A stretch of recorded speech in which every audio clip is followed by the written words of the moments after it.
નમસ્કાર ખેડૂત મિત્રો, ફૂલે સીડ્સમાં આપનું હાર્દિક સ્વાગત છે. અત્યારે આપણે ફૂલે પુષ્પાનો એક અહીંયા તો શેઢે પાળે વાવેલી છે. ભાઈ તમારો આખો પરિચય આપજો. પરેશ અમરતભાઈ ગામિત.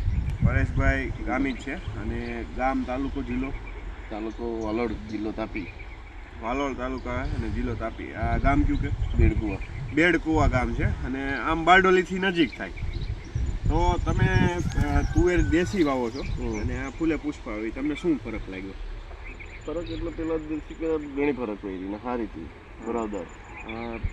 ડાળીઓ અને પેટા ડાળીઓની સંખ્યા વધારે બરાબર.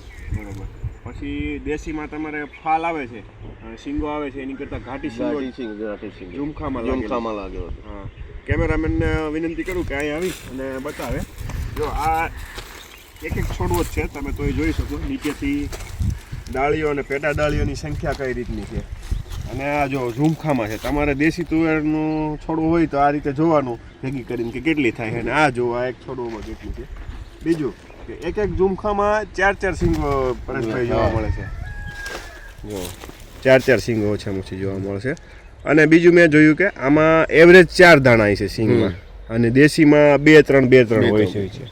બીજું કે આ બે ઝુમખા વચ્ચેનું અંતર છે એ બહુ ઓછું જોવા મળ્યું છે. હું આ દેશી બીજી વેરાયટી જોઉં છું તો એની સાપેક્ષમાં એટલે ઘાટો ફાલ લાગે છે, ઝુમખામાં લાગે છે. એટલે જો તમે આ તો શેઢે પાળે કરેલી છે. શેઢે પાળે વાવવી હોય તો તમે ફૂલે પુષ્પાની પસંદગી કરી શકો.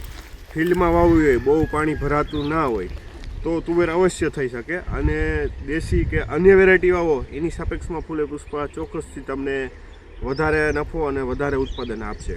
તો તમે પણ ઓછા ખર્ચે તમે માવજતમાં અત્યાર સુધી કંઈ કરેલું આમાં? કંઈ નહીં, ખાલી આ પહેલી વખત. હવે ખાલી ઈળ અને પોટાશનો એનો સ્પ્રે કરશે જેથી દાણા બાંધવામાં અને ભરાવામાં સારું રહે.